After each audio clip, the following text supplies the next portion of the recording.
नमस्कार. TV9 मराठीत आपल्या सगळ्यांचं स्वागत आहे. आणि महानगरपालिका निवडणुकांच्या पार्श्वभूमीवर आज आपल्याबरोबर आहेत महाराष्ट्राचे मुख्यमंत्री देवेंद्र फडणवीस. नमस्कार. फडणवीस साहेब, तुमचं स्वागत आहे TV9 मराठीत.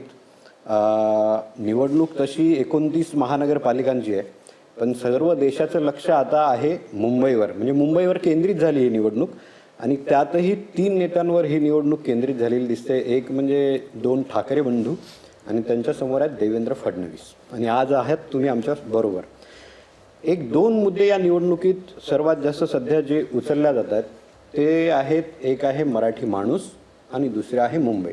मी तुम्हाला एक पोस्टर दाखवतो जे खूप दिवसांपासून, म्हणजे 1-1.5 महिने मुंबईत हे पोस्टर बऱ्याच ठिकाणी लागलेलं दिसतं. आणि या पोस्टरवर बघा काय लिहिलेलं आहे. मराठी माणसा जागा हो, रात्र वैऱ्याची आहे, ही तुझ्या अस्तित्वाची शेवटची लढाई आहे. पायाखालची जमीन एकदा गेली की ती परत मिळत नसते. मराठी माणसा मुंबई वाचव, ही तुझ्या अस्तित्वाची शेवटची लढाई आहे. यावेळी तुला मराठीसाठी एकत्र यावं लागेल. तुमचा टेक काय? याच्यामध्ये मराठी हा शब्द काढून टाकायचा आणि ठाकरे बंधू हा शब्द टाकायचा. मराठी माणसाच्या अस्तित्वाची लढाई नाही. मराठी माणसाचं अस्तित्व औरंगजेब संपवू शकला नाही तर कोण संपवू शकणार आहे? कोणीच संपवू शकत नाही आणि कोणाचा प्रयत्नही नाही आहे. बघा, हा मराठी माणूस अख्ख्या देशावर राज्य करणारा अटकेपार झेंडे लावणार आहे. त्यामुळे या निवडणुकीमध्ये मुळामध्ये ठाकरे बंधूंना असं वाटतंय की या निवडणुकीत त्यांचं अस्तित्व पणाला लागलेलं आहे. या निवडणुकीतला पराभव आधीच खाली जात असलेल्या त्यांच्या पक्षांना त्या ठिकाणी एक त्यांची जमीन संपून जाईल, त्या पक्षांची जमीन राहणार नाही ही त्यांना भीती आहे. आणि म्हणून हे सगळं मराठी माणसाच्या जीवावर चाललं आहे. माझा एकच सवाल आहे, 25 वर्ष तुम्ही राज्य केलं तेव्हा हा मराठी माणूस कुठे होता? तेव्हा त्याला का वाचवलं नाही? का बरं दक्षिण मुंबईतला मराठी माणूस वसई विरारच्या पलीकडे गेला? का बरं तुम्ही गिरणी कामगाराकरता फक्त मोर्चे काढत राहिलात पण त्याला घरं दिले नाहीत? का BDD साहित तुम्ही घरं देऊ शकले नाही? का अभ्युदयनगरला तुम्ही घरं देऊ शकले नाही? का पत्रा साहितल्या लोकांना तुम्ही स्वतः काम घेतलं होतं, तुमची माणसं होती, का त्यांना रस्त्यावर तुम्ही आणलं? का तुम्ही विशाल सह्याद्रीमधल्या माथाडी कामगारांना घरं देऊ शकले नाहीत? हा सवाल आहे. आणि म्हणून ही काही मराठी माणसाच्या अस्तित्वाची लढाई नाही. मराठी माणूस हा मजबूत आहे आणि मुंबई मराठी माणसाची, मुंबई महाराष्ट्राची. जोपर्यंत चंद्र आणि सूर्य आहे हे सत्य आहे, त्याला कोणी हात लावू शकत नाही. आणि म्हणून मला असं वाटतं की हे जे काही पोस्टर्स आहेत ते स्वतःचं अस्तित्व वाचवण्याचे पोस्टर्स आहेत. तुम्ही बोलता चंद्र सूर्य आहे तोपर्यंत मुंबई मराठी माणसाची. पण जेव्हा तुमचे नेते बाहेरून येतात, आता ते अण्णामलाई आले, त्याच्यावरून एवढं वादंग माजलं. ते बोलतात बॉम्बे. एक तर ते मुंबई बोलले नाही, बॉम्बे बोलले. आणि बॉम्बे ही मराठी माणसाची नाही, महाराष्ट्राची नाही आहे असंच ते बोललेत. ती आहे एक, ते एक इंटरनॅशनल आंतरराष्ट्रीय शहर आहे. पहिली गोष्ट तर हे आहे की अण्णामलाई हे काही कुठले अखिल भारतीय नेते नाहीत. ते तमिळनाडूचे एक आमचे नेते आहेत. इथल्या तमिळ लोकांच्या आग्रहाखातर ते या ठिकाणी आले. नुकतंच कुठे हिंदी बोलायला सुरुवात केली आहे. आता आपणही विचार करा, अनेक वेळा, म्हणजे मी जेव्हा पहिल्यांदा तमिळनाडूला सभा घ्यायला गेलो, माझ्या तोंडूने मद्रास निघालं होतं, चेन्नई म्हणायला पाहिजे होतं. त्याने मला सांगितलं, मग मी सुधारवलं, मी चेन्नई केलं. मला काही त्यांचा अपमान थोडी करायचा होता. पण आता आपली सवय, आपण इतके वर्ष मद्रासी म्हणतो, हा मद्रासी, हा मद्रासी आहे. आता त्या लोकांना ते आवडत नाही, आपल्याला समजत नाही, आपण काही त्यांना खिजवण्याकरता थोडी म्हणतो, वर्षानुवर्ष मद्रासी म्हणतो म्हणून मद्रासी म्हणतो. त्यामुळे मला असं वाटतं की ते इतकं गांभीर्याने घ्यायची आवश्यकता नाही. हे मुंबईच आहे. आणि हे जे उड्या मारणारे सगळे लोक आहेत यांना मी सांगू इच्छितो, बॉम्बेचं मुंबई करणारे भाजपचे राम नाईक आहेत, तुम्ही नाही आहे. तुमचा सपोर्ट होता, पण ह्याची सगळी लढाई लढून विधानसभा आणि लोकसभेचे सगळे कायदे करणारे हे रामभाऊ नाईक आहेत, हे लक्षात ठेवा. आणि दुसरं, अण्णामलाईंचं म्हणणं असं होतं की हे एक आंतरराष्ट्रीय शहर, ते खरं आहे. याचा अर्थ ते काही महाराष्ट्राचं नाही असं त्याचा अर्थ नव्हता, किंवा महाराष्ट्राचं नाही असं त्यांना म्हणायचं नव्हतं. आता एखादा व्यक्ती ज्याला हिंदी येत नाही तो हिंदी बोलायचा प्रयत्न करतो, त्यातनं जणू काही आता अण्णामलाई म्हणजे पंतप्रधानच बोलले, रसमलाई येतो. हां, ते तर ठीक आहे, काय कोणी कोणाला काही म्हणू शकतं. तसं ते एंटरटेनिंग बोलतात, त्याच्यामुळे त्याला काही फार म्हणजे मजा घ्यायची असते त्याची, फार गांभीर्याने नसतं घ्यायचं. त्याचंही श्रेय म्हणजे बॉम्बेचं मुंबई झालं हेही श्रेय तुमचं 100% राम नाही. आता कालच उद्धव ठाकरे बोलले की हे बॉम्बेचं पुन्हा मुंबई कर म्हणजे मुंबईचं पुन्हा बॉम्बे करणार. मला असं वाटतं की हे किती बाळबोध आहे. जर बॉम्बेचं मुंबई करणारे आम्ही आहोत, मुंबईचं बॉम्बे करून काय मिळणार आहे? एका मिनिटाकरता तुम्ही लक्षात घ्या की मुंबईचं बॉम्बे करून या ठिकाणी कोणाचं समर्थन घेणार आहोत आम्ही? कोण देणार आहे समर्थन? आमचे पक्षातले पक्षाला मानणारे देणार आहेत का? आमचे मतदार देणार आहेत का? हे मला असं वाटतं की ज्यावेळी बोलायला आपल्याकडे विषय नसतात किंवा ज्यावेळी स्मार्टली काही बोलण्यासारखं नसतं त्यावेळी असे विषय येतात. नाही पण आता ते तुमच्यावर आरोप लावतात की तुम्ही मुंबई लुटणार. एक मी तुम्हाला बाईट दाखवतो. उद्धव ठाकरेंचा बाईट आहे आणि विशेष करून तो लुटण्यावर आहे की तुम्ही मुंबई कशी लुटतात याचं असं त्यांचं म्हणणं आहे. सुरत स्वराज्यासाठी लुटली होती. त्या इंग्रजांना मदत करणाऱ्यांच्या व्यापाऱ्यांच्या त्या हे होत्या आणि स्वराज्यासाठी लुटली होती. हे मुंबई लुटतायत.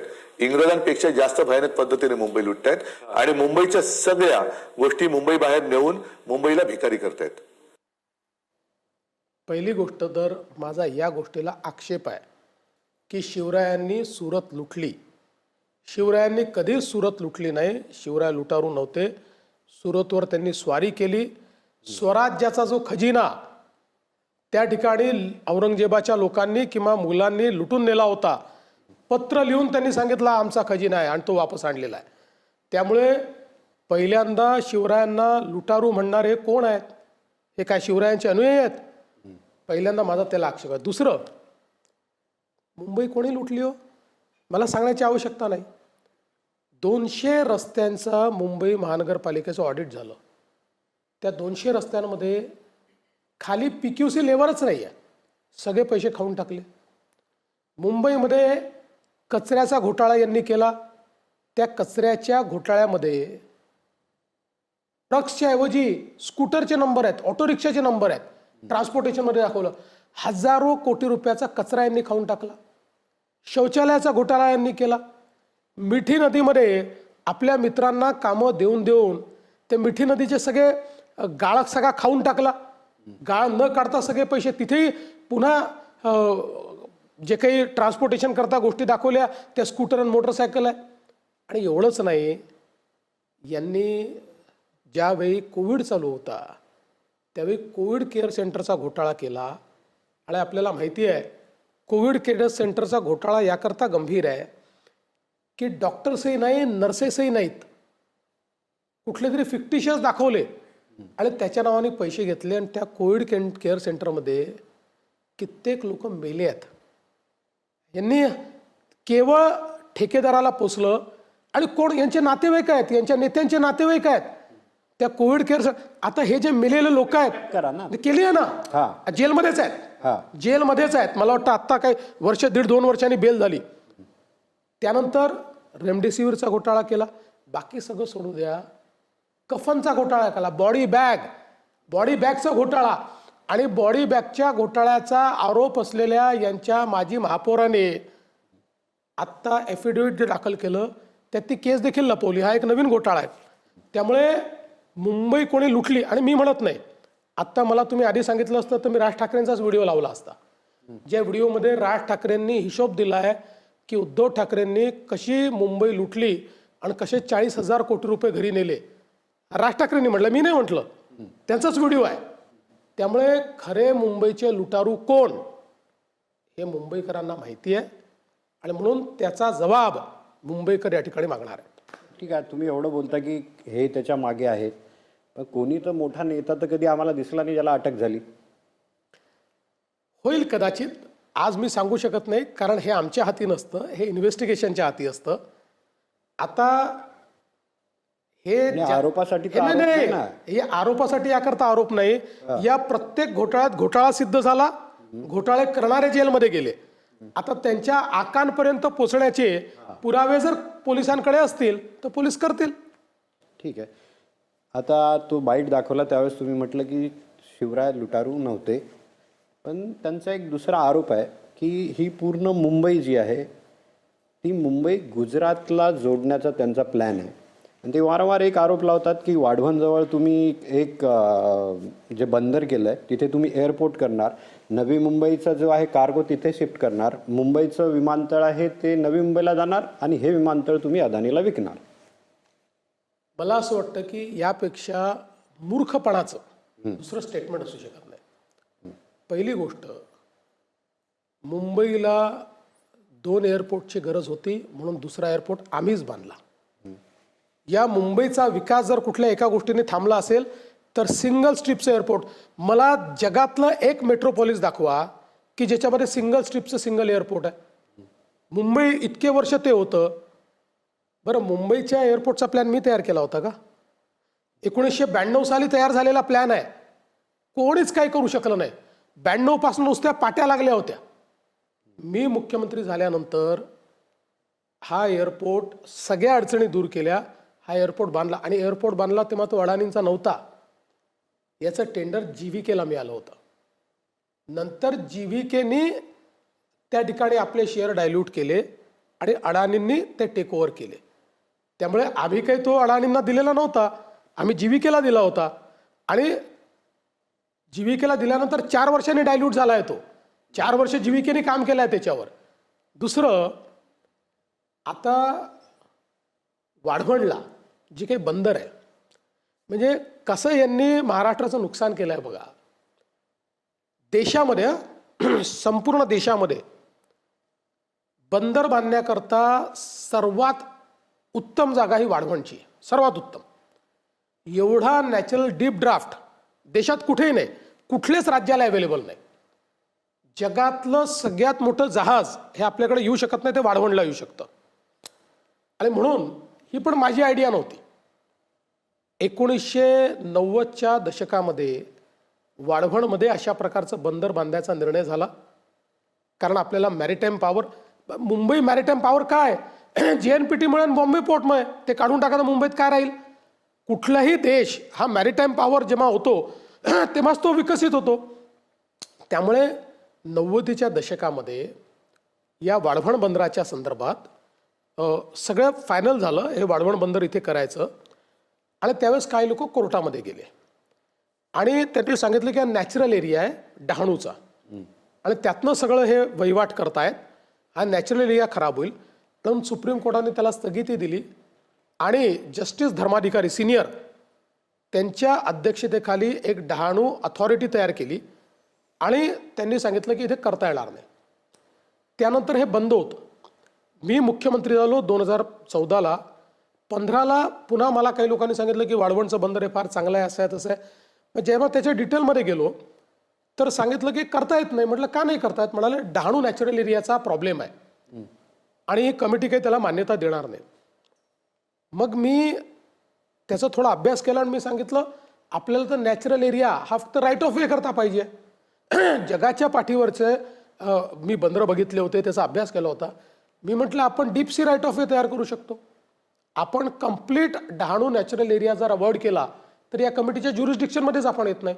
मग मी एक कमिटी तयार केली, त्यांनी तो राईट ऑफ वे शोधून काढला आणि मग त्या राईट ऑफ वेच्या भरोश्यावर आम्ही त्याला मान्यता दिली. मान्यता दिल्यानंतर त्या संदर्भात सुप्रीम कोर्टाची मान्यता घ्यायची होती, कारण ही सुप्रीम कोर्टाची कमिटी होती.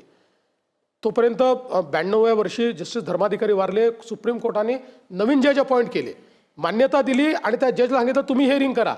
त्या सुप्रीम कोर्टाने अपॉइंट केलेल्या जजनी 1.5 वर्ष सगळ्या प्रकारचं हिअरिंग करून त्याला एन्व्हायरमेंटल क्लिअरन्स दिलं. आज वाढवण पोर्ट जो आहे हा जगातला पहिल्या 10 मध्ये पोर्ट. आज आपला एकही पोर्ट जगातल्या 25 पोर्टमध्ये नाही आहे. वाढवण पोर्ट हा पहिल्या दिवशीपासून जगातल्या 10 पोर्टमध्ये असेल. भारताचा सगळ्यात मोठा पोर्ट असेल. आज भारताचा सगळ्यात मोठा पोर्ट JNPT आहे. JNPT पेक्षा 3.5 पट मोठा हा पोर्ट असेल. भारताला एक नवीन मॅरिटाईम पॉवर बनेल. मी एक सिंपल त्यावेळेस इक्वेशन मांडलं की आपण जर पोर्ट करता रिक्लेमेशन करतोय तर जगामध्ये ऑफशोर एअरपोर्ट तयार होतात. मुंबईच्या आपण जर बघितलं तर ईस्टर्न भागामध्ये आता समजा इकडे आपण एअरपोर्ट केला आहे. आता हा सगळा वेस्टर्न जो काही भाग आहे मुंबईचा एकदम, किंवा नॉर्थ वेस्ट ज्याला आपण म्हणू शकतो, नॉर्थ वेस्ट भाग जो आहे, आपण जर हे करतोय तर इथे ॲडिशनल रिक्लेमेशन जर आपण केलं तर इथे आपण पहिला ऑफशोर एअरपोर्ट करू शकतो. ते बोलतात ते गुजरातसाठी आहे, कारण गुजरातचा तो जो पट्टा आहे तो गुजरातची बॉर्डर आहे. त्यांना जॉग्रफी कळत नाही. हा, गुजरातचा तुम्ही जर पोर्ट बघितला तो असा इकडे त्या चिंचोळ्या याच्यात तो पोर्ट आहे गुजरातचा, आणि तिथे एअरपोर्ट आहे. या एअरपोर्टचं ते काय करतील? त्यांना काय काम आहे एअरपोर्टचं? पोर्टही आणि एअरपोर्ट. उलट वाढवण पोर्टचं सगळ्यात मोठं नुकसान कोणाला आहे? गुजरातला आहे. वाढवण पोर्टमुळे आजपर्यंत या कोस्टवर एकच पोर्ट होता गुजरातचा, एकच. सगळा माल आपला त्या पोर्टवर यायचा. आता त्याच्यापेक्षा 10 पट मोठा पोर्ट आपण केल्यानंतर त्याचा आरोपच हा आहे ना की हे पोर्ट म्हणजे हा जो एरिया आहे हा गुजरातमध्ये ते घेऊन जाणार, बुलेट ट्रेन घेऊन येणार. मला एकच समजावून सांगा, मला एक समजावून सांगा, हे काय गाडी आहे का चालवत दुसरीकडे नेऊन ठेवली, पार्क करता येते? किती वेळासारखं बोलणं आहे? काही तर मला असं वाटतं की चर्चेला काहीतरी स्तर असला पाहिजे. मी का पहिलीतल्या मुलाशी चर्चा करतोय का? 5वीतल्या मुलाला कळेल अशा गोष्टी कळत नाही ना. आज मी तुम्हाला सांगतो, गेले 30 वर्ष मुंबईची जी महासत्ता आहे फायनान्शियल पॉवर म्हणून, ती JNPA आहे, JNPT पोर्टमुळे. पुढचे 30 वर्ष, मी 30 वर्ष नाही म्हणत, पुढचे 100 वर्ष मुंबईची आर्थिक महासत्ता म्हणून आणि मुंबईमुळे या पोर्टमुळे महाराष्ट्राची आर्थिक महासत्ता म्हणून या ठिकाणी जी पोझिशन आहे ती या वाढवण बंदरामुळे राहील. मुंबई आर्थिक राजधानी आहे, मुंबईचं एवढं महत्व आहे, तेच तर ते बोलतात की त्यामुळेच हे मुंबई गुजरातला जोडणार, मुंबई तोडणार. म्हणून मी म्हटलं की यांच्याकडे काही मेकॅनिझम आहे का की मुंबईला इथनं उचलायचं आणि गुजरातमध्ये घेऊन जायचं? हा किती वेडेपणा आहे, हे बोलणं किती मूर्खपणासारखं आहे. हे कसं नेणार आहे? कोण करू शकताय? हे शक्य आहे का? हे मला असं वाटतं की जेव्हा बोलायला यांचा प्रॉब्लेम काय, यांना लोक विचारतात वाढवणसारखं बंदर तुम्ही का नाही करू शकलात, मुंबईचं इन्फ्रास्ट्रक्चर तुम्ही का नाही करू शकलात, BDDतल्या 80,000 मराठी माणसांना तुम्ही घर का नाही देऊ शकलात, अभ्युदयनगरचं रिडेव्हलपमेंट तुम्ही का नाही करू शकलात? उत्तर नाही आहे ना. त्यामुळे सगळ्याच्यावर एक मुंबई तोडणार, मुंबई तोडणार, मुंबई. यांना तुम्ही अर्ध्या रात्रीत झोपेतनं उठवून विचारा महाराष्ट्राचा विकास कसा करणार, ते सांगू शकत नाही. ते एकच गोष्ट सांगतील, मुंबईला महाराष्ट्रापासून तोडण्याचं षडयंत्र आम्ही हे होऊ देणार नाही. अरे संपली, घासली कॅसेट. मी त्यांना सारखं सांगतोय, किती दिवस एकच तुम्ही स्क्रिप्ट रायटर ठेवाल? ते जुने झाले. आता नवीन स्क्रिप्ट रायटर आणा. एक नवीन त्यांचा आरोप आहे, मी तर अदानीबद्दल त्यांनी एक मोठा आरोप केला, तो मी तुम्हाला दाखवतो. हा नवीन आरोप आहे. महापालिका पाहिजे का पाहिजे हे आम्ही दोघं सांगतोय. भाजपला का पाहिजे? कारण ती त्यांना अदानीच्या हातात घालायची. अहो मेवा शिकवत आहे. हे सगळं अदानीकरण चाललेलं आहे. आमची मुंबई, मुंबादेवीच्या नावावरून तिचं नाव आम्ही मुंबई ठेवलं. मला आता भीती वाटते. म्हणजे भीती तर वाटत नाही, कारण तुम्ही एवढे म्हटल्यानंतर त्यांना भीती वाटली पाहिजे की मुंबईचं परत बॉम्बे करण्याचा त्यांच्या मनामध्ये डाव आहे का? म्हणजे मुंबईचं अदानीकरण म्हणजे मुंबईचे जे बऱ्याच ठिकाणी धारावीपासून सगळे जे प्रोजेक्ट आहेत ते अदानीला जातात, ते बोलतात की हे अदानीकरण आहे. आता मी सवाल विचारतो, धारावीचं रिडेव्हलपमेंट राजीव गांधींनी सांगितलं होतं की करायचं आहे 84 साली. 14 पर्यंत काही झालं नाही. सरकार आली, सरकार गेली, काही झालं नाही. 14 नंतर मी हे हातामध्ये घेतलं. हातामध्ये घेऊन त्यातल्या अडचणी दूर केल्या. त्याचं रिडेव्हलपमेंट करायचं असेल तर मोकळी जागा हवी होती. केंद्र सरकारची जागा विकत घेतली रेल्वेची, आणि मी त्याचं टेंडर केलं. कोणाला टेंडर दिलं होतं? अडाणींना दिलं होतं का? टेंडर अडाणींना नव्हतं दिलं. दुसऱ्या विकासकाला टेंडर दिलं होतं, LOI दिला होता. उद्धव ठाकरेंची सरकार आली. उद्धव ठाकरेंच्या सरकारने आल्यानंतर पहिलं काम काय केलं? ते LOI रद्द केलं आणि नव्याने टेंडर काढलं. त्यांनी काढलेल्या टेंडरवरच नंतर आमच्या काळामध्ये अडाणी आले आहेत. तुमचं म्हणणं आहे की अडानीकरण ते करतात, त्यांनी केलंय. आणि माझं म्हणणं काय, ओपन टेंडर आहे ना, कोणी या आले होते ना, 5 लोक आले होते, 4 लोक आले होते, 4 लोकांनी बीड केलं त्याच्यामध्ये. जर एवढा तुम्हाला प्रॉब्लेम होता तर ज्यांना मी टेंडर दिलं होतं ते फायनान्शियली क्वालिफाईड होते, टेक्निकली क्वालिफाईड होते, फायनान्शियल टायअप त्यांनी केलेला होता, त्या संदर्भातलं पत्र त्यांनी दिलं होतं, गॅरंटी त्यांनी दिली होती, सगळ्या गोष्टी होत्या. मग जर त्यांना तुम्ही दिलं असतं तर ती अडाणी नसते. तुम्ही ते रद्द केलं आणि रद्द केल्यानंतर तुम्ही त्याचे नव्याने अटी आणि शर्ती, मी तुम्हाला हेही सांगतो, यांनी ज्या अटी शर्ती केल्या होत्या ना, त्या जर राहिल्या असत्या तर इतका मोठा TDRचा घोटाळा झाला असता. आम्ही TDR कॅपिंग केलं. ते बोलतात ना आता मुंबईच्या लोकांना त्यांच्याकडून अदानीकडून घ्यावं लागेल TDR. तर ते मी तुम्हाला त्यांच्या सहीचं डॉक्युमेंट दाखवतो की त्यांनी ज्या टेंडर कंडिशन अप्रूव्ह केल्या आहेत त्यांनी, त्याच्यामध्ये ते आहे, त्याच्यामध्ये आहे की एक सर्टन पर्सेंटेजचा TDR विकत घेताना तो जसा आता आपला आहे की स्लमचाच घ्यावा लागेल, तसंच एक सर्टन तुम्हाला TDR हा धारावीचा घ्यावा लागेल. पण यांनी काय केलं होतं, अनलिमिटेड TDR दिला होता आणि त्याचं जे मार्केट आहे TDRचं ते विकासकाला देऊन टाकलं होतं. म्हणजे तो मार्केट होर्डिंग करून पाहिजे ते रेट घेऊ शकला असता. आम्ही 2 निर्णय केले. एक, इलेक्ट्रॉनिक TDR एक्सचेंज असेल, म्हणजे TDRचं ट्रेडिंग हे ऑनलाईन सर्वांसमक्ष होईल, ते प्रायव्हेटली करता येणार नाही. दुसरं, TDRचा रेट कधीही रेडी रेकनरच्या 90% चालेल, 100% देखील होऊ शकणार नाही. रेडी रेकनर एवढा आहे, म्हणजे जो वाढेल जेव्हा रेट तोही 90%वर आम्ही कॅप करून टाकला. नाहीतर यांनी तर त्याची कुठली कॅपच ठेवली नव्हती. त्यामुळे हे काय आहे, यांच्या हाती जर ते राहिलं असतं तर यांना लुटायची संधी होती, यांनी लुटलं असतं. आता जे अरण्य रुदन आहे ना, हातून गेलं. जो माल कमवायचं स्वप्न पाहिलं होतं ते स्वप्न तुटलं. म्हणून आता हे भंग झालेले जे प्रेमी असतात तसे भंग झालेले प्रेमी आहेत. तुम्ही तर त्यांना कोस्टल रोडचं श्रेय देत नाही. म्हणजे संकल्पना त्यांची, उद्घाटन त्यांचं, आणि तुम्ही बोलता आम्ही केला. पहिल्यांदा तर संकल्पना वगैरे त्यांचा काही विषयच नाही आहे. संकल्पना खूप आधीची होती. हे खरं आहे की जेव्हा पृथ्वीराज चव्हाण होते त्यावेळेस तेही म्हणायचे आम्ही कोस्टल रोड करू, आणि हेही म्हणायचे आम्ही कोस्टल रोड करू. 15, 20, 25 वर्ष कोस्टल रोड का नाही झाला? संकल्पना तर खूप आधी तयार झाली होती. जेव्हा उद्धवजी राजकारणात नव्हते तेव्हा संकल्पना होती कोस्टल रोडची. हे फक्त 2 निवडणुका त्याचं प्रेझेंटेशन दाखवायचे. याचं कारण असं होतं की मुंबईचा जो कोस्टल रोड आहे, आपल्या देशामध्ये देशाच्या कायद्यात आणि एन्व्हायरमेंटल नॉर्म्समध्ये कोस्टल रोड अलाउच नव्हता. सीलिंग अलाउ होती, कारण कोस्टल रोड करता रेक्लेमेशन करावं लागतं, आणि आपण जे काही CRZचे कायदे केले होते त्यात रेक्लेमेशन अलाउड नव्हतं. मग त्याकरता मी केंद्र सरकारकडे गेलो, तिथे आम्ही प्रेझेंटेशन केलं की रेक्लेमेशन केल्यामुळे आम्ही कोस्टला कसं प्रोटेक्ट करू शकतो, रेक्लेमेशनमुळे ज्यावेळेस पाण्याची लेवल वाढते त्यावेळी कशी मुंबई प्रोटेक्ट होईल, अशा सगळ्या गोष्टी करून पहिल्यांदा कायद्यामध्ये नॉर्म्समध्ये सगळ्यामध्ये बदल करून घेतला. आणि बदल झाल्यानंतर त्या ठिकाणी म्हणजे 2 वर्ष मला लागले याला.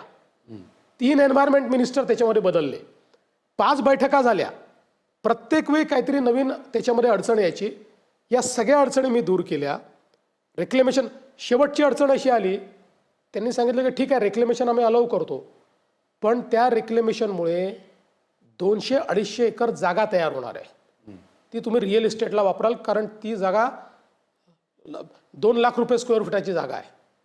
त्यामुळे तुम्ही ती रेक्लेमेशनला ती रिअल इस्टेटला वापराल आणि पुन्हा तुम्ही या ठिकाणी रिअल इस्टेटचं हे कराल. मी ॲफिडेव्हिट दिलं की रिअल इस्टेटला वापरणार नाही, आम्ही फक्त या ठिकाणी वॉकिंग आणि गार्डन्स तयार करू, वॉकिंग ट्रॅक्स आणि गार्डन्स तयार करू. आणि मग त्याच्यानंतर त्याला मान्यता मिळाली.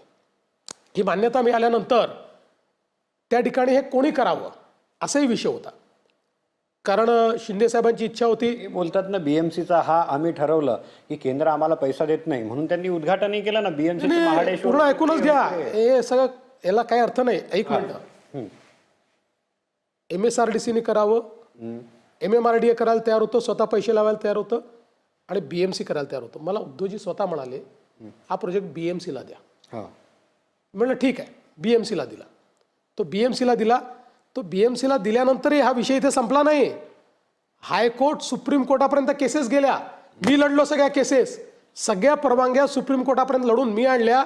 याचं काम मी सुरू केलं, काम वगैरे सगळं सुरू झालं. एक दिवस अचानक सकाळी कोणाला न सांगता उद्धव ठाकरेंनी त्याचं भूमिपूजन केलं. तो 16 डिसेंबर 2018. हा भूमिपूजन 2017. 18ला वगैरे असं. 18ला. त्यांनी भूमिपूजन केलं. मला कमिशनरचा फोन आला. मला आयुक्त म्हणाले की साहेब असं असं त्यांनी भूमिपूजन आज ठरवलं आणि ते आता करतायत आणि म्हणाले हे तर तुमच्या हस्ते झालं पाहिजे आम्हाला समजतं. कारण उद्धव ठाकरे कोण होते मग कोणीच नव्हते. कोणीच नव्हते. तुम्ही मुख्यमंत्री कुठल्याच पदावर नव्हते. त्यांना तो अधिकारी नव्हता. पण तो श्रेयवाद तेव्हा होताच ना. नाही. तुमच्यात आणि त्यांच्यात तो नाही श्रेयवाद काहीच नाही. मी तेच तुम्हाला सांगतो. हा. मला कमिशनरचा फोन आला. ते म्हणाले आम्ही पुन्हा ऑफिशियल भूमिपूजन करायला तयार आहोत. तुमच्या हस्ते घ्यायला तयार आहोत. त्यांना ते कुठल्याही कॉन्स्टिट्युशनल पदावर नाही आहे. मी म्हटलं मला श्रेयवादाच्या लढाईत पडायचं नाही. मी पुन्हा हे भूमिपूजन करणार नाही. उद्घाटन मी करीन. हे मी त्यावेळेस सांगितलं होतं की मी उद्घाटन करीन याचं. तुम्ही विचारा. ते माझे कमिशनर आहेत त्यांना विचारा. ते सांगतील तुम्हाला. आणि मी श्रेयवादाच्या लढाईत पडलो नाही. नंतर हे आले. हे आल्यानंतरही हे मुख्यमंत्री झाल्यावरही जो मेन वरईचा स्पॅन आहे यांनी स्टे देऊन ठेवला होता. पण त्यावेळेस जी श्रेयवादाची लढाई ते तुमच्या बरोबर सत्तेत होते. बरोबर आहे. बरोबर आहे. त्यावेळेस जर सत्तेत ते तुमच्या बरोबर होते आणि त्यावेळेस मोदी येणार होते. बरोबर. त्याच काळात मोदी येणार होते. कल्याण मेट्रोचं त्यावेळेस उद्घाटन होतं. तुम्ही सगळीकडे पोस्टर लावले होते. त्यांना असं वाटलं की जी आमची संकल्पना आहे असं त्यांचं म्हणणं आहे की कोस्टल रोड ही आमची संकल्पना आहे. मोदी येऊन त्याचं उद्घाटन करतील. त्याच्या अगोदर उद्धव ठाकरेंनी त्याचं उद्घाटन केलं. तुम्ही मुख्यमंत्री होते त्यांनी नाही बोलवलं. असं आहे. कल्याणच्या उद्घाटनालाही त्यांचे सगळे मंत्री मी बोलवले होते. इथले पालकमंत्री मी बोलवले होते. मी पुन्हा तुम्हाला प्रश्न विचारतो. उद्धव ठाकरे कुठल्या संवैधानिक पदावर होते मला सांगा. कुठल्याच नव्हते. अशा पद्धतीचं उद्घाटन करायचा त्यांना अधिकार होता का? नव्हता. तो मला होता. मुख्यमंत्री म्हणून फक्त मला होता. पण मी मोठं मन दाखवलं. हे कोत्या मनाचे लोक नाही होता मी. त्यांना फक्त श्रेय घ्यायचं होतं. त्यांना दाखवायचं होतं की हे मी करतोय. कारण त्यांच्या डोक्यामध्ये नाही त्याचं कारण नाही. त्याचं कारण होतं की त्यांच्या मनामध्ये 2017चं शल्य होतं. 17ला जेव्हा आम्ही वेगळे लढलो एकमेकाविरुद्ध त्यांना असं वाटलं की हे भाजपवाल्यांची काय अवकात आहे. हे काय माझ्या पुढे लढतील. पण ज्यावेळेस ते 84 आम्ही 82 आलो आणि त्यानंतरही माझा तर महापौर बनत होता सगळ्यांना माहिती आहे. पण मी सोडला. त्यांच्याकरता तो सोडून दिला. ते शल्य त्यांच्या मनामध्ये होतं. त्यामुळे त्यांनी त्यानंतर अशाच प्रकारची आडमोठी भूमिका ठेवली होती आणि त्या भूमिकेतून त्यामुळे मला हे सांगा इतके वर्ष मग तुमचं सरकार होतं. तुमचे तर पृथ्वीराज बाबांशी चांगले संबंध होते. पृथ्वीराज बाबा तर रोज सांगायचे की माझा पेट प्रोजेक्ट आहे कोस्टल रोडसाठी पृथ्वीराज चव्हाणांनी कमिटी केली होती त्यावेळेस. कमिटीचं नाही. मला एवढं सांगा एक मिनिट. देवेंद्र फडणवीस मुख्यमंत्री होतपर्यंत एक बाकी सोड 22 परवानग्या त्याला आवश्यक होत्या. त्यांच्या परवानग्या नाही आल्या ना. त्यावेळेस जयंती नटराजन होत्या. त्यावेळेस त्यांच्या कोणी असू द्या ना. त्यामुळे ते अरे बाबा नाही पृथ्वीराज चव्हाणांना जातच नाही ते श्रेय. नाही त्यांनाही नाही यांनाही नाही. यांचाही काही संबंध नाही. यांचाही काही संबंध नाही. यांचा त्याच्यातले 2च यांचा संबंध असेल.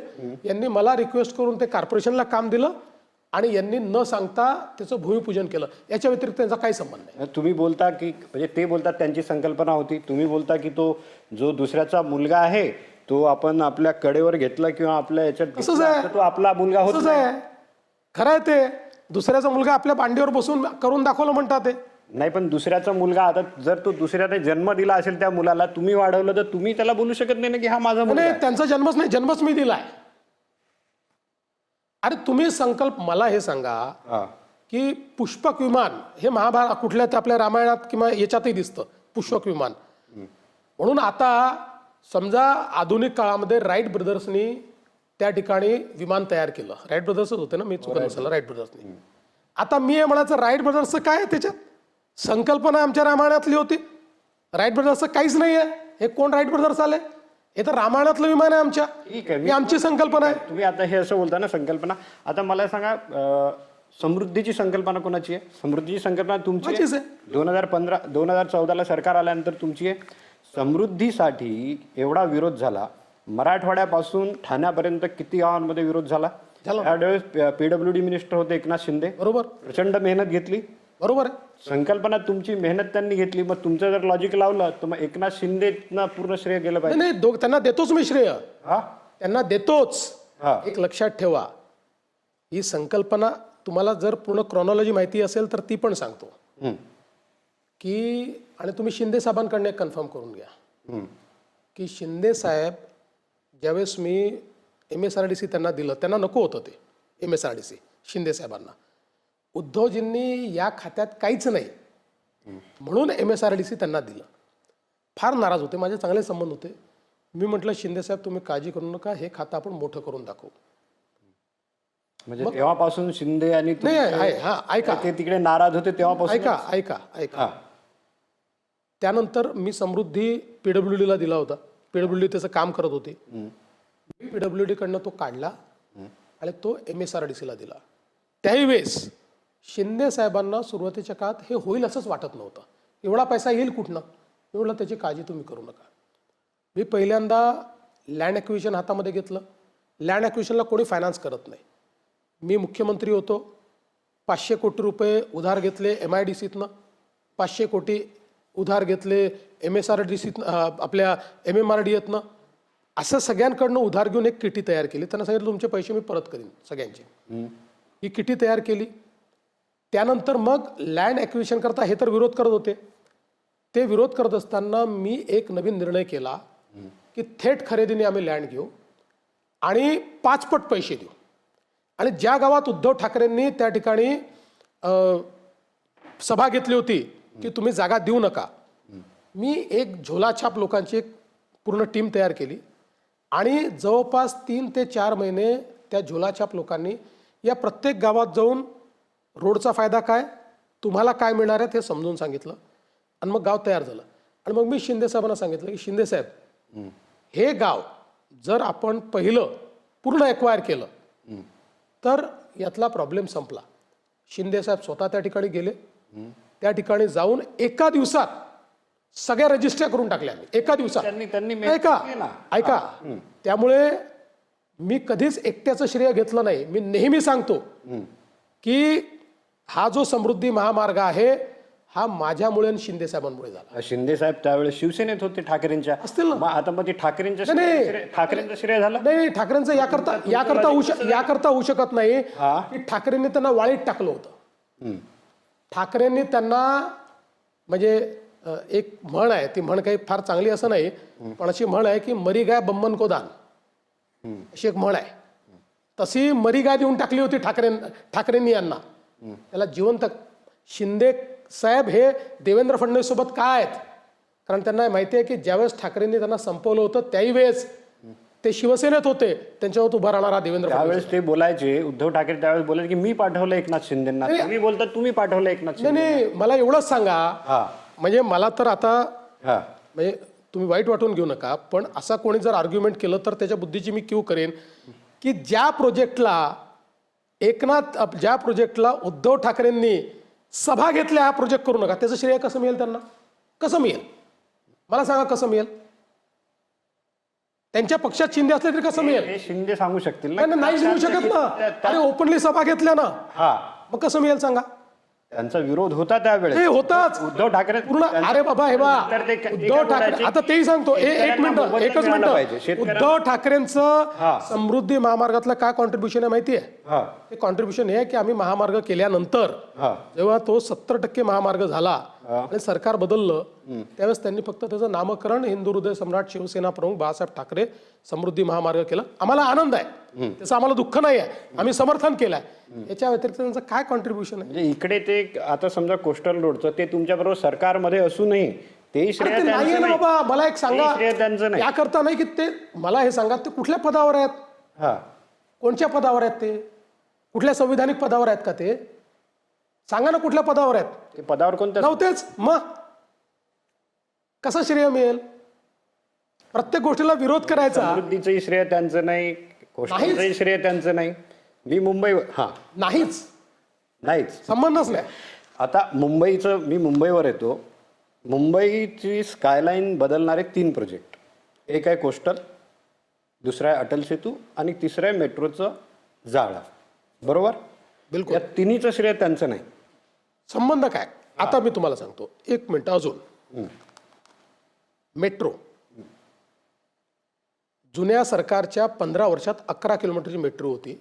त्याच्या पलीकडे काही झालं नाही. मी ज्यावेळेस मुख्यमंत्री झालो त्यावेळेस मी हा निर्णय केला की MMRDA नुसता पैसा जमा करते, तो खर्च करत नाही. इतके फिक्स डिपॉझिट फक्त करून ठेवले आहेत. आणि मुंबईची हालत अशी आहे की IT रिव्होल्युशन मुंबईतनं हैदराबाद आणि हे जे बंगलोरला गेलं, इन्फ्रास्ट्रक्चर डेफिसिटमुळे गेलं. आपण तयार नाही केलं. जे नितीनजीने पूल केले त्यानंतर काही आपण केलंच नव्हतं नव्याने. आणि म्हणून मी हा निर्णय केला की आम्ही या ठिकाणी मेट्रो करू. तुम्ही बघा, आम्ही ज्यावेळेस पहिल्यांदा मेट्रो प्लॅन केल्या त्यावेळेस आपल्या भरोश्यावर केला. आम्ही केंद्रालाही पैसे नाही मागितले. 417 किलोमीटर 437 किलोमीटरचं मेट्रोचं नेटवर्क हे 3 वर्षामध्ये मी प्लॅन केलं. त्याचं एक्झिक्युशन चालू केलं. आज त्यातले 200 किलोमीटरचं मेट्रो जवळपास म्हणजे 100 किलोमीटर डिलिव्हर झालं आहे. अजून 100 किलोमीटर आता डिलिव्हर होत आहे. आता देशामध्ये दिल्लीनंतर सगळ्यात मोठं नेटवर्क आपलं आहे.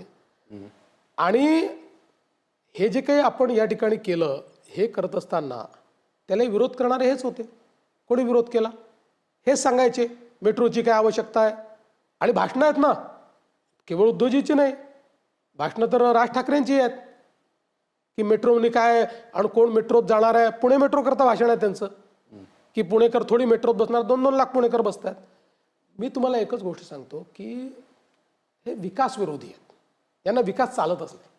यांना लोकांना तसंच ठेवायचं, भावनिक मुद्द्यांवर भडकवत राहायचं, नवनवीन कॉन्स्पिरसी थिअरीज तयार करायच्या, त्याच्या भरोश्यावर राज्य करायचं, एवढंच हे करतो. तुम्ही बोलता की भावनिक थेअरी ते तयार करतात. आता तुम्ही बोलता एवढा विकास झाला आणि भावनिक ते तयार करतात. ठीक आहे. आता मी तुम्हाला एक गोष्ट विचारतो. जर तुम्ही एवढा विकास केला, सगळं तुम्हीच केलं, ठीक आहे, मग तुम्हाला हिंदू मुस्लिमची काय गरज आहे? तुम्हाला ध्रुवीकरणाची काय गरज आहे? ध्रुवीकरणाचा प्रश्नच नाही आहे. कुठे बोलले की ठाकरेंचा कोणी की खान महापौर करा? तुमचे अमित साटम बोलतात की ते ममदानीकरण नाही करायचं. हे कुठे बोलले? नाही, एक मिनिट. पहिली गोष्ट अशी आहे की तुम्ही जर याची क्रोनॉलॉजी बघितली तर क्रोनॉलॉजी काय आहे? क्रोनॉलॉजी अशी आहे की मीरा भाईंदरला आमचे कृपाशंकर सिंग एक सभा करत होते. त्यावेळी तिथल्या काही लोकांनी म्हटलं की मीरा भाईंदरला उत्तर भारतीय महापौर कधी बनेल. त्यांनी उत्तर दिलं की जेव्हा एवढे निवडून येतील उत्तर भारतीय मीरा भाईंदरला तेव्हा बनेल. बरोबर. ते उचललं आणि जणू काय मुंबईचाच महापौर आता उत्तर भारतीय करायचा आहे म्हणून हे जोरजोरात कुदले आणि असा आकांड तांडव केला. आणि त्याचवेळी MIM वाल्यांनी म्हटलं की मुंबईची महापौर एक बुरखेवाली होईल. आता माझी अपेक्षा काय होती? माझी अपेक्षा एवढीच होती की उत्तर भारतीय म्हटल्यावर जर हे एवढे कुदले तर बुरखेवाली म्हटल्यावर काहीतरी रिॲक्शन देतील. अरे MIMचं काहीच नाही आहे ना इथे. नसू द्या ना. अरे बाबा नसू द्या ना. नसू द्या ना. पण त्यांनी म्हटल्यानंतर ती जर नॅशनल न्यूज झाली आणि त्याच्यावर तुम्हाला प्रश्न विचारला तर ततपक का झाली? तोंडाला ताला का लागला? याचा अर्थ काय आहे? याचा अर्थ आहे तुम्ही मुस्लिम तुष्टीकरण करताय. आणि जर तुम्ही रशीद मामूला आपल्या पक्षामध्ये घ्याल तर आम्ही बोलणारच आहोत. तुमचे खैरे सांगतायत त्या ठिकाणी रशीद मामू बद्दल आणि मग खैरेंनी सांगितलं तिकीट देणार, त्याला तिकीटही दिलं. ते बोलतील ना तुम्ही MIM बरोबर गेले. बोलतात आम्ही नाही गेलो. आम्ही गेलोच नाही. आम्ही नाही गेलो. अरे आम्ही गेलोच नाही आणि जाणारही नाही. आणि टेक्निकली म्हणजे अकोटमध्ये मी तुम्हाला पुन्हा सांगतो, MIMची होती, राष्ट्रवादीची होती, आमची नव्हती. आम्ही राष्ट्रवादीची केली होती. पण तरी हे लक्षात आल्याबरोबर आम्ही ती तोडली आणि आमच्या आमदारांनी लक्ष दिलं नाही म्हणून त्यांना सस्पेन्शनचा नोटीस आम्ही बोलतात. तुमचं ते अमर प्रेम आणि आमचं आणि नाही. आणि दुसरं, आता हे तर इतक्या खालच्या दर्जाला गेले आहेत. परवा उल्हासनगरला आमच्या कार्यक्रमामध्ये तिथले एक छोटू साई म्हणून तिथले सिंधी संत आहेत ते आमच्या याच्यात आले होते. यांनी आणि मग ते सिंधी संत असल्यामुळे आमच्या अध्यक्षांनी रवी चव्हाणांनी त्यांना नमस्कार केला. तो फोटो काढून यांनी व्हायरल केला की MIMच्या नेत्यांना नमस्कार करताना. हे फार खालती गेले ते सोडून द्या. मी तुम्हाला एक सांगतो, ते तुम्हाला एकच आता बघा, एकच सांगतो. माझं कुठलंही भाषण काढा, कुठलंही पक्षाचा चेहरा मी, पक्षाचा नेता मी, माझं कुठलंही भाषण काढा, 90% फक्त विकास बोलतो. 10% उत्तरं देतो, कारण उत्तरं जर दिले नाहीत तर लोकांना असं वाटतं की आपण दुर्बल आहोत. यांच्या भाषणात विकास दाखवा. मी तर प्राइज अनाऊन्स केलं ना. ठीक आहे. यांच्या भाषणात विकास दाखवा. विकासावर एक शब्द बोलत नाही. एक शब्द तो बोला. एक शब्दही बोलत नाही. आणि त्यांना कोणी प्रश्नही विचारत नाही हो की विकासावर का बोलत नाही.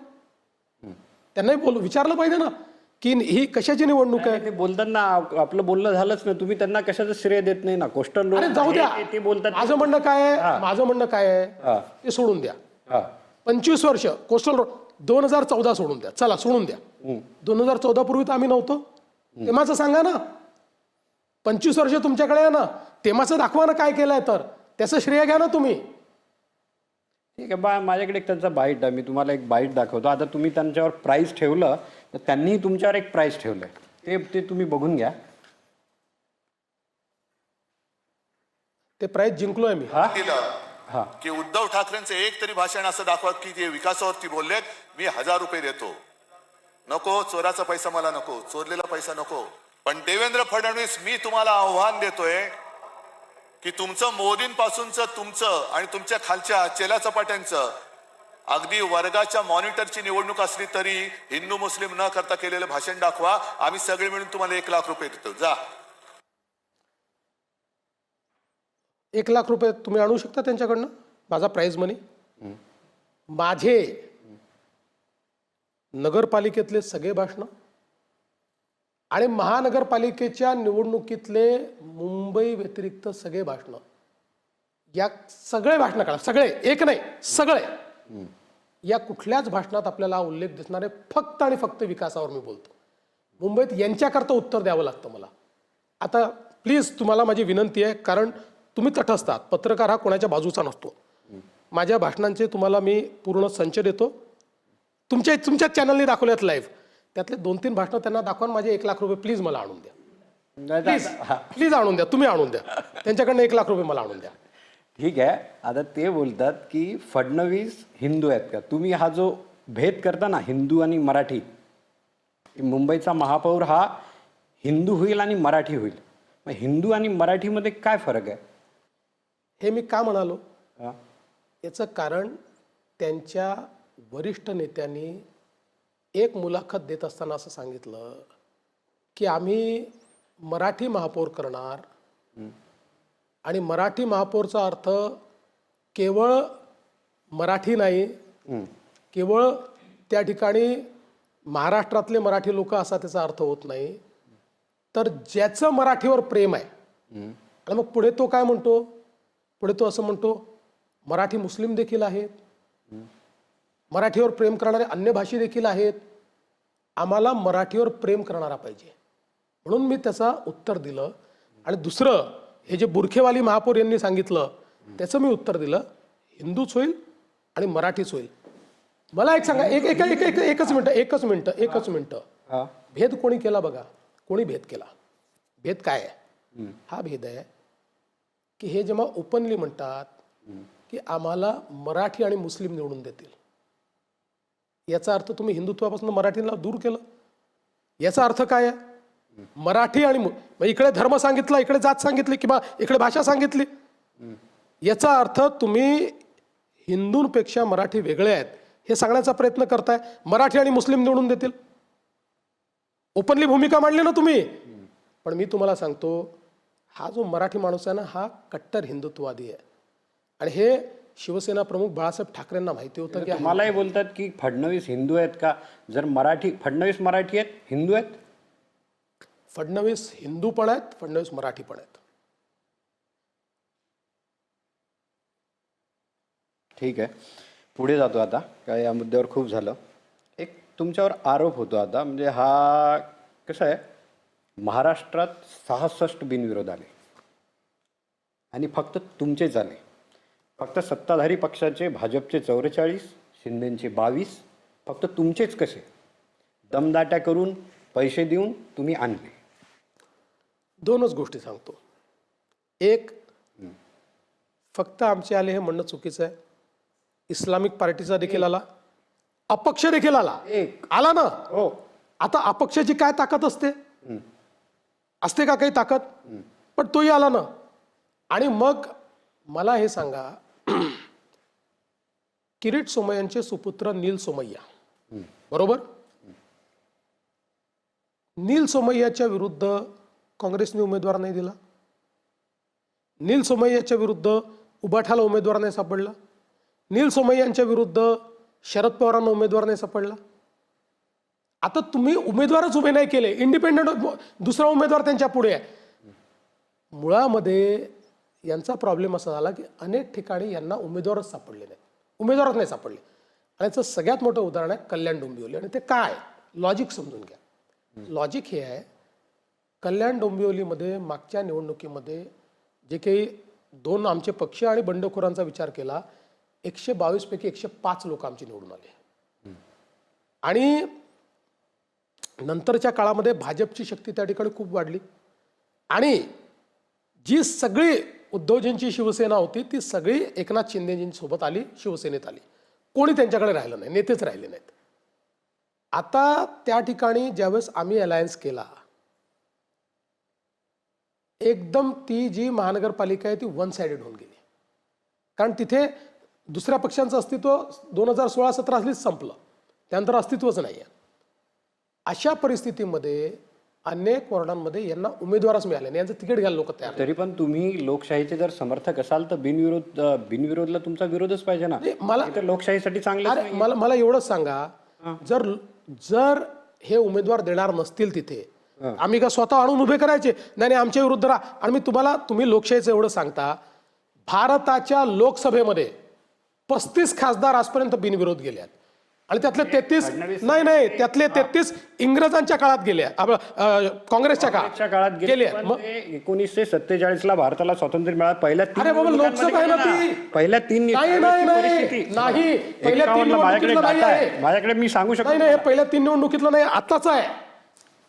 पहिल्या 3 निवडणुकीचं सोडून द्या. 51ला 5 गेले, 57ला सर्वात जास्त 7 गेले, 67ला 5 गेले, ते 90 पर्यंत. नाही आतापर्यंत, आता मागच्या निवडणुकीत तर तुमचा सुरतचा जो उमेदवार तो आला होता ना, गेल्यात ना. मग मला एवढंच सांगा, लोकसभेत जर त्या ठिकाणी बिनविरोध जाऊ शकतात तर महानगरपालिकेत का जाऊ शकत नाही? मुळामध्ये आजही मुंबईच्या बाहेर प्रचाराला नाशिक शिवाय कुठे गेले सांगा? कसे यांच्यासोबत कार्यकर्ते राहतील? का लोक यांच्याकरता लढतील? गेल्या 2-3 वर्षामध्ये कुठल्या भागात जाऊन यांनी कार्यकर्त्यांना बळ दिलेलं आहे? कुठल्या भागात जाऊन हे कार्यकर्त्यांच्या मागे उभे राहिले आहेत? एवढी मोठी नगरपालिकेची निवडणूक झाली, त्या नगरपालिकेच्या निवडणुकीमध्ये आपण हारलो तर मुंबईत आपला ब्रँड राहणार नाही, घराबाहेर पडले नाही तो. असे थोडी पक्ष राहतात. कसे कॅन्डिडेट मिळणार आहे? कोण यांच्याकडनं लढणार आहे? एकत्र आले त्यामुळे तुम्हाला मिरची लागली असं ते बोलतात. मला हे सांगा, हे दोघं एकत्रित आले तरी कोणचा तीर मारला सांगा ना? कोणता तीर मारला? काही तीर नाही मारला. आणि आता 16 तारखेला दिसेल ना एकत्रित आल्यामुळे काय झालंय. ठीक आहे, तुम्ही आता मी थोडं शेवटी येतो. शेवटाकडे जावंच लागेल, कारण तुम्हाला जायचं मला माहित आहे. आता शेवटचा 1-2 मुद्दे आहेत माझ्याकडे. मी राज ठाकरेंविषयी तुम्हाला विचारतो की राज ठाकरेंचे तुमचे चांगले संबंध होते, काही तुम्ही सारखं बोलताय की या दोघांच्या 2 भावांच्या युतीमध्ये राज ठाकरे हे बिगेस्ट लुजर असतील. ते बिगेस्ट लुजर कसे असतील? असं आहे, जी काही राजकीय गणितं मला दिसत आहेत, या राजकीय गणितांमध्ये राज ठाकरेंचा जो उपयोग उद्धव ठाकरेंना होतोय तो उद्धव ठाकरेंचा राज ठाकरेंना होताना दिसत नाही. कसा? मी सांगून राहिलो, मतांच्या ट्रान्सफरमध्ये अशा पद्धतीनं ते होताना दिसत नाही. आणि म्हणून जेवढं राजकारण मला कळतं, म्हणजे मी काही खूप मोठा सेफॉलॉजिस्ट नाही आहे, पण इतक्या निवडणुका पाहिल्यानंतर निवडणुकीबद्दल थोडं मला समजतं. आणि म्हणून मी तुम्हाला सांगतो, the biggest loser will be Raj Thackeray. Raj ठाकरेंचा जो पक्ष आहे हा यातला सगळ्यात मोठा लुजर असेल. लुजर कसं? त्यांचे नाहीच आहेत ना कोणी. त्यांचे 7 होते, आता ते 0 आहेत. आता ते काय मायनस मध्ये होणार आहेत का? असं नाही आहे. झालं तर त्यांना फायदाच होईल. असं नाही आहे. एवढी मोठी युती केली तर 7चे नाही 70 तर 27 तर झाले पाहिजे, 17 तर झाले पाहिजे. युती केली ना तुम्ही एवढी मोठी, बघा काय होतं. तुमच्या बरोबर युती का नाही झाली त्यांची मागच्या वेळेस? म्हणजे ते अमित शहांना भेटले, तुमच्या बैठका झाल्या. बघा असं आहे की आम्ही आणि शिवसेना आहोत, आमच्याकडे स्पेस नाही. आणि दुसरं असं आहे की आमच्यासोबत ते जेव्हा आले त्यावेळेस त्यांनी लार्जर हिंदुत्व घेतलं होतं आणि म्हणून आम्ही त्यांना सोबत घेतलं. आता त्यांनी पुन्हा ते हिंदुत्व सोडून दिलं आणि त्यांनी आपली जुनीच भूमिका त्या ठिकाणी ठेवली. मराठी माणसाचं बोलले तर आम्हाला अडचण नाही आहे, काही प्रॉब्लेम नाही, आम्ही मराठीवालेच आहोत. पण रिक्षावाल्याला मार, ऑटोवाल्याला मार, टॅक्सीवाल्याला मार, हे जे काही धंदे आहेत हे आम्हाला मान्य नाही आहेत. आणि म्हणून आमचं आणि त्यांचं काही जमलं नाही. ते गेले उद्धवजींसोबत, गेले तरी हरकत नाही. मी तुम्हाला एक गोष्ट सांगू का, अल्टिमेटली ते काही माझे शत्रू नाही आहेत, ते पुढे आमचे मित्रच राहतील. पण या निवडणुकीमध्ये त्यांची आणि आमची वैचारिक लढाई आहे आणि मी मित्र म्हणून नाही तर या ठिकाणी एक राजकीय निरीक्षक म्हणून सांगतो की सगळ्यात मोठं नुकसान त्यांना होईल. ठीक आहे, शेवटचा बाईट दाखवतो, त्याच्यावर तुमची रिॲक्शन घेतो. कारण की हे सर्वात जास्त चर्चेला गेलं. उद्धव ठाकरे काय बोलले तुमच्याविषयी ते तेवढं दाखवतो आणि त्यावर तुमची रिॲक्शन.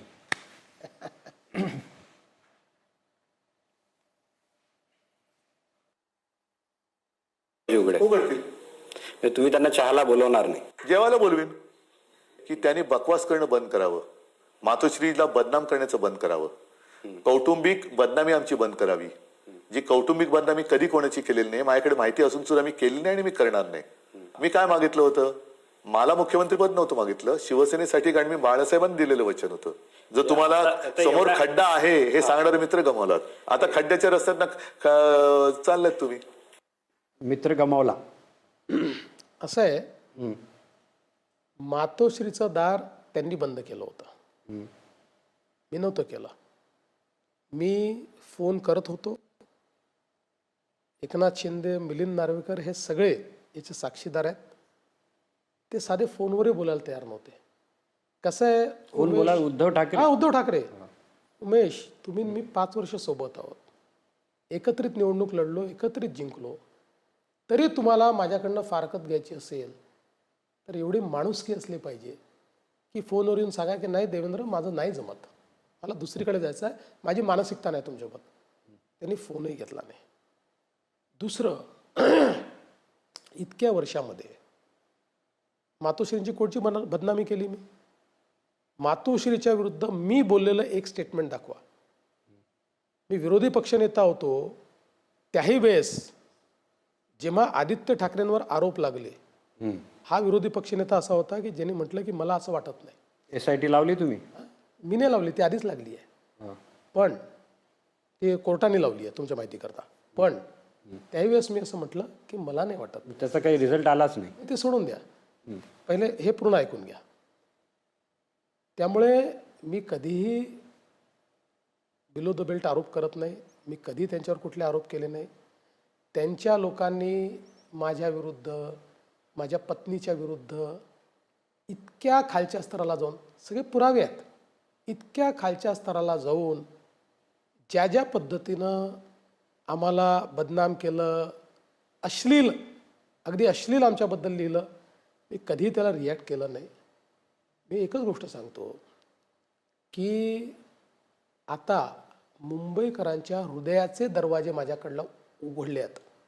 मुंबईकरांच्या हृदयाचे दरवाजे माझ्याकरता उघडले आहेत.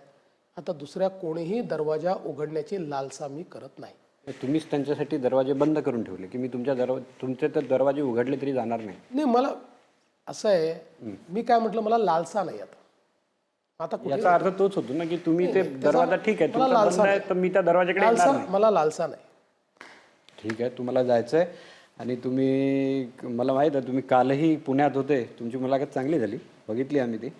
आणि त्यानंतर खूप तुमचे दौरे चालू आहेत तुमचे. आणि आताही तुमच्या आमच्यानंतर मला वाटतं आणखी काही मुलाखती आहेत. तर तुम्हाला शुभेच्छा आहे 15 तारखेसाठी. 16 तारखेला काय येतं. नक्कीच. खूप थँक्यू. धन्यवाद. आभारी आहे. थँक्यू.